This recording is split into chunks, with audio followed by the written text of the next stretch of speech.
주십시오. 예, 리박스쿨 댓글 조작과 극우교육 늘봄학교 침투 의혹에 대해서 저도 질의하겠습니다. 차관님, 리박스쿨에서 진행한 아이들 역사교육 내용 본 적 있으신가요?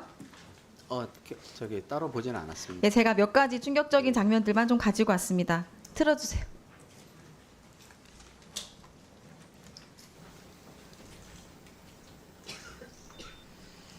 그러니까 인재가 너무나 부족했기 때문에 이승만 대통령이 이 사람들한테 기회를 준 거예요. 니네가 조금 친일을 했을지라도 나라를 위해 일해라.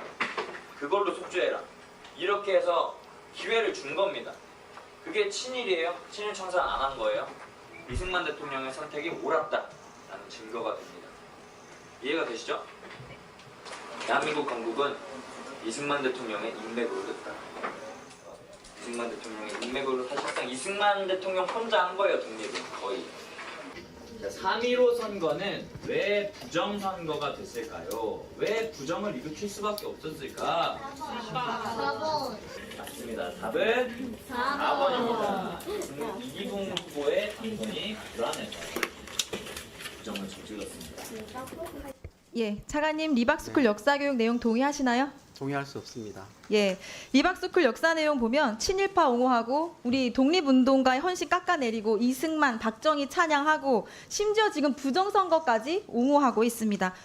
딱 뉴라이트적 역사관을 가지고 있는 거죠.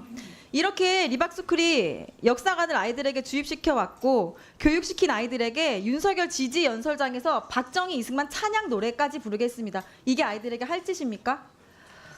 자, 문제는 이런 리박스쿨이 이 늘봄학교 강사 취직을 미끼로 해서 사람들에게 그릇된 역사관, 사회관 주입시킨 뒤에 늘봄학교로 이 사람들을 보내서 더 많은 아이들에게 왜곡된 역사를 가르치게 하고 심지어 이번 대통령 선거에서 이재명 후보 깎아내리고 김문수 후보 지지하는 댓글 부대로 활동하게 했다는 것입니다.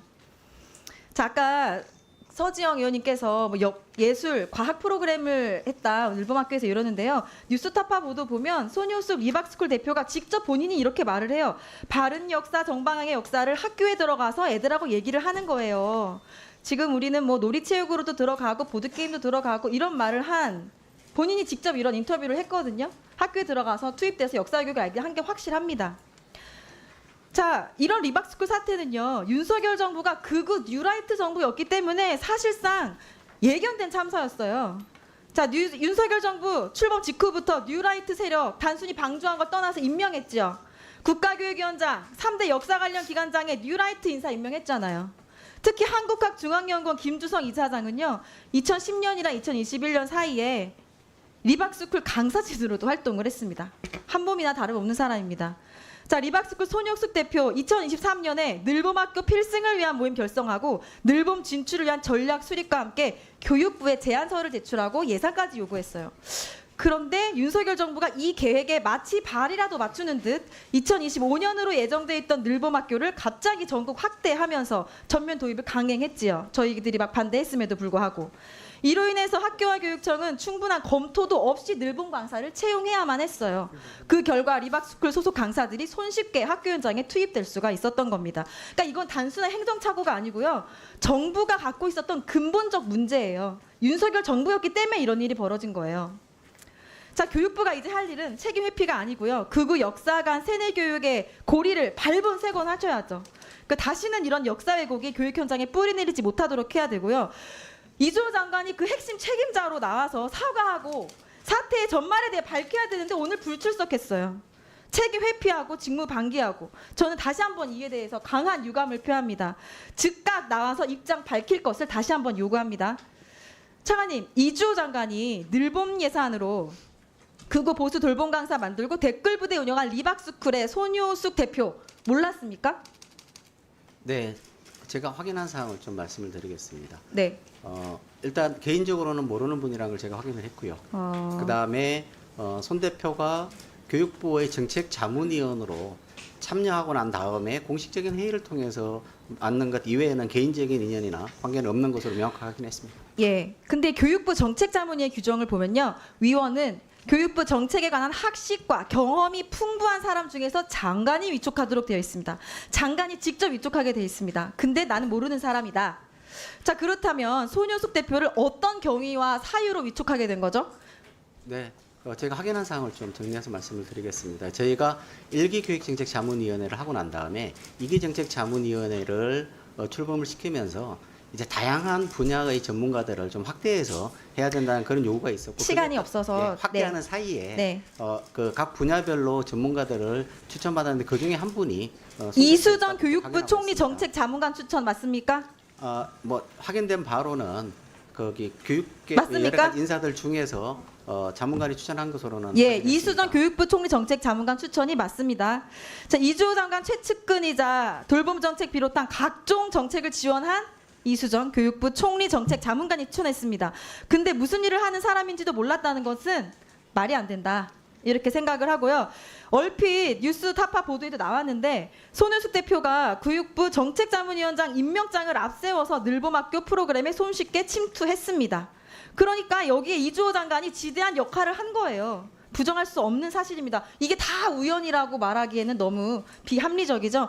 자, 손효숙 대표가 운영하는 걸로 알려진 한국늘봄교육연합회가 있어요. 여기가 서울교대랑 MOU 맺고 늘봄 강사 파견했는데요. 저희 의원실에서 아무리 확인을 해봐도 교육부나 교육청에 이 한국늘봄교육연합회가 등록이 안 돼 있어요. 미등록 단체입니다. 그러니까 임의 단체예요. 사단법인이라고 신고를 해놓고 알고 보니 등록이 안 된 미등록 단체입니다. 그런데 한국늘봄연합회가 임의단체인데 사단법인이라 4층에서 MOU를 서울교대랑 맺었다. 이거는 타인을 기망해서 재산상의 이익을 취하는 행위. 사기죄입니다. 사기죄예요. 교육부는 이 해당 사항 또한 철저하게 확인하셔야 되고요. 임의단체라면은 이 늘봄 예산, 국고가 개인 통장으로 지금 들어간 거거든요.